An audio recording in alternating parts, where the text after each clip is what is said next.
The problem with the EU4 is the game is kind of too easy. You select a nation, load into the game, and would you look at that, you've already won.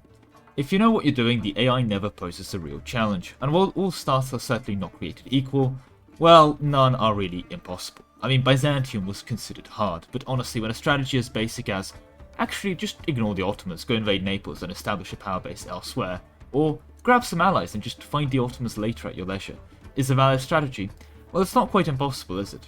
Furthermore, other nations that have difficult starts can kind of just overcome them if you know what you're doing. Economies can be scaled before you have to fight real opponents. Bad government types can be reformed out of, like the native debuffs, and all those issues can be overcome. So I decided to be the change I wanted to be in this world, and create my own, actually impossible EU4 start. One that is genuinely just created to not be winnable. And before we get into this, the usual stuff. A like on the video would be appreciated, and a subscription would be amazing if you haven't already. Playmakers are already panicking, creating elaborate trade strategies that honestly I have to, well, commend his innovation. But I was below 10k subs when he was at 15k, and now I'm almost at 13k and he hasn't hit 16k yet either. So let's keep this up and force him to learn trade. Something you can help with by hitting the sub button below, of course. But anyway, enough talking. What do I have for you today? Well, I know you guys love Rome, so I created Budget Byzantium. No, really, the name of the country, it's Budget Byzantium, and yes, I drew this flag myself, thank you. I only hate half the crayons too, so I really think that deserves some extra credit. It's also led by this chap over here, and if you know who this is, then honestly I'm impressed. Like, this guy is somewhat obscure, I believe, in the grand scheme of things. Anyway, as you may be able to tell, we kind of start at war with the Ming, and well, that's clearly not the best possible start to be in. But don't worry, it gets significantly worse. So, let's load in and get going. So, here we are, we're loaded into the game, and one of the first things you notice, of course, is that you don't have any maps. That's because I gave you the Western Tech Group. So you can go see what's going on in Europe, but you don't really know what's going on around you, which is bad and is meant to hurt you. Now, of course, the Western Tech Group isn't bad, but in fact, it's one of the best ones, if not the best one. However, this is on purpose, as one of the issues I had found when I was testing this is that it's technically possible, albeit still incredibly difficult, to build your army up, declare a no-CB war on someone out there that you can just no-CB, march on over there avoiding the Ming stacks, siege them out, vassalize them, declare a second no-CB war on someone next to them, and then core off your vassal. Again, sounds incredibly difficult, incredibly painful, and something I definitely don't want to be doing, but technically possible, so I wouldn't want to be allowing that. And I think the best way of disallowing that specific build is, of course, to not give you maps at game start. I mean, the Ming should be able to crush you anyway, without you knowing where they are. So that's something for me to not worry about. Now, let's just go through what we have set up here today. Now, on the province itself, I've decreased the development down to 3. I've renamed it to New Constantinople, of course. And, well, I didn't want to be too harsh, so the trade good, I changed it to fish, because we are nowhere near the coastline, and I thought it would be funny. But, of course, I don't want to make it too impossible, so to give you access to the best building in the game, the naval battery. You're not coastal, so it doesn't really do much. I mean, it's the best building in the game, so I wouldn't worry about it. Frankly, this should make everything doable, and just... Look, we've invested into what really matters here. Now, the province itself is Roman culture and animist, because we are animist and we are primary culture Roman, because of course we are. I did, however, decide to give Byzantium a core in this province as well, as, you know, I also decided to keep the Ming core in the province so that they, you know, go for you a bit harder. And I explain the peculiarities of the Ming core later. Now, as you may have also noticed, is we only start with 1k men. And our economy is, well, not great, as in we don't even seem to have the starting money. That's because normally, just for existing as a nation, you have access to +6 force limit, and you have access to, well, +1 tax income. But we don't, because we start with -12% yearly tax income, so -1 monthly tax, and -6 force limit. Now, I'll go through the ideas later, but this is kind of the big debuff right off the bat. It also means that, of course, our loan size is 1 ducat, meaning that, yeah, this is going to be hard. Getting financing going for you is going to be pretty much nigh on impossible, so good luck with that.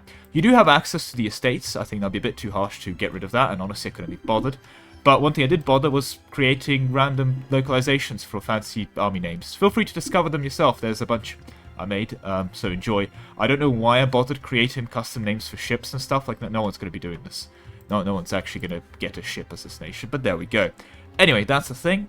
Our starting ruler, of course, he is chap we mentioned earlier. He's a 000. He's also immortal. Wouldn't want you to, you know, suffer through this guy dying. That'd be a bit awkward. And he's also malevolent and a bubbling buffoon. And furthermore, I decided to roll him as a general. More specifically, he's pre-rolled as a general for you as a 000 general. So yeah, he is literally the same as having nothing. In fact, he's so bad that when you click off, the game treats the 000 general as not a general, hence he doesn't show up. And he only reappears when you actually click on him, which I think is beautiful. But there we go. Never really expected. I don't think a 000 general is literally possible according to the game. So just because I've modded it in, it's a thing.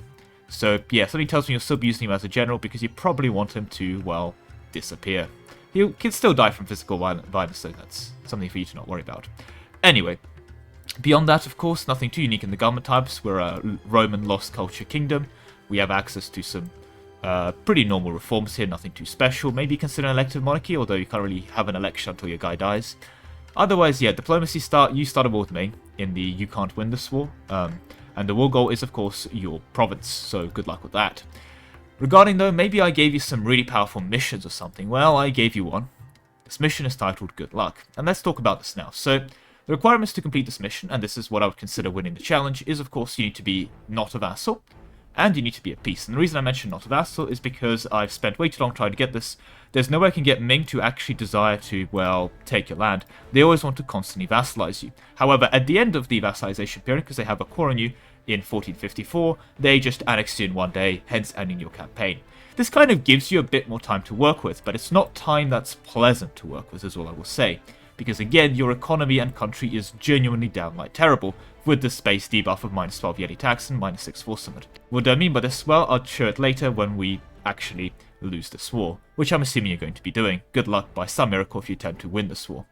But yeah, let's talk through ideas, because I spent some time on making this. So, as you may have already noticed, you do get 20% admin efficiency if for whatever godforsaken reason you want to keep playing this nation after you've won the start. But the first idea you unlock is you want to overcome your incompetence, so you actually get your tax and your land force limit back.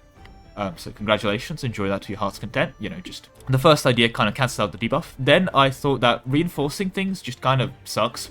So we got rid of the reinforcement cost, don't worry about that. Afterwards, though, turns out Roman tactics were really good, so have a mill tactic point. This is completely balanced, trust me. As is the next thing, Roman disciplines, because as we all know, beatings will continue until morale improves. And as it turns out, we are doing a lot of beatings here with this 100% discipline, so we actually gained 10 fat points of morale. See, the morale did improve. Trust the system. The problem, of course, that I've also realized when I was testing this with plus 10 morale is your rebels got plus 10 morale. So that was a bit awkward. And I thought that if you're getting this far into your ideas and so on, you'll probably overcome the challenge. You shouldn't have to deal with rebels. So here's -20 unrest, so you didn't have to, you know, deal with the rebels. It's a bit annoying to deal with them, to be honest. And then I was like, what else is annoying in this game? What else, like, kind of sucks in vanilla EU4? Sieges. Sieges take forever. So, you get plus 10 leader siege and plus 4 max general siege pips. So every single general you roll has 10 siege pips. Enjoy. That's very balanced, trust me. And of course, if you're getting this far, you're probably going for a world conquest or something stupid, so have like 20 admin efficiency, make your life easier at this point. But yeah, no. So at the moment, here we have the initial setup. I'm going to do absolutely nothing, and I'm going to basically unconditionally surrender to the Ming, give them the vassalization. And something fascinating is going to happen now. You see, because we're a subject, we lose 0.5 of our income. But we're of course also having -1 for being, well, the Roman Open, or Budget Byzantium. So our entire tax base is kind of very negative. So as you can see here, we can take 446 loans. But that's because currently our income is, well, positive. So the issue, of course, arises where on the month tick, something fascinating is going to happen. Our income is going to go negative. Now, with a negative income, literally negative income, so that means even if we stop spending money on everything, like delete our armies and like just have no expenditure, just the state maintenance on our capital, we're going to be losing money every month. But the fun side consequence of that is, of course, we have to pay taxes to the Ming, which is 10% of our, well, income, right? Sorry, 10% of our taxation. So we're actually going to be paying negative taxes to the Ming, which sounds amazing. I never thought this would be possible, but yeah, our total expenses are green and our total income is red, which is fascinating. The other, of course, problem is that the amount of loans you can take kind of scales with the amount of income you have. So we can take 3 loans. Like, taking burger loans bankrupts us, right? Pressing this button gives us an instant bankruptcy. We can only have 3 loans because, of course, our income is straight up negative. Oh, Ming's being nice and gives the royal marriage. Yeah, they're just trying to keep you on their side until they can just annex you for free because they have a core on you. Good luck with that. Which is why, again, we get back to this mission here for the good luck mission.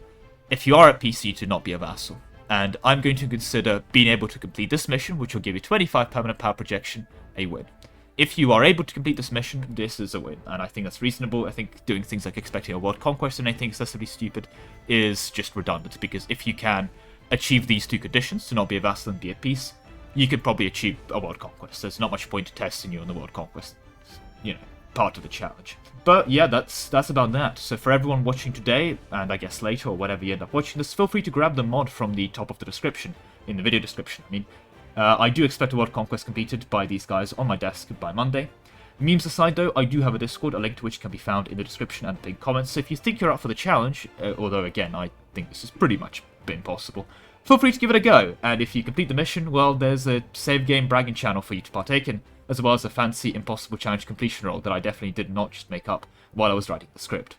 Anyway, that is all I have time for today. A big thank you to all the people that supported me over at Ko-Fi, with a special thank you to Ark and Solar.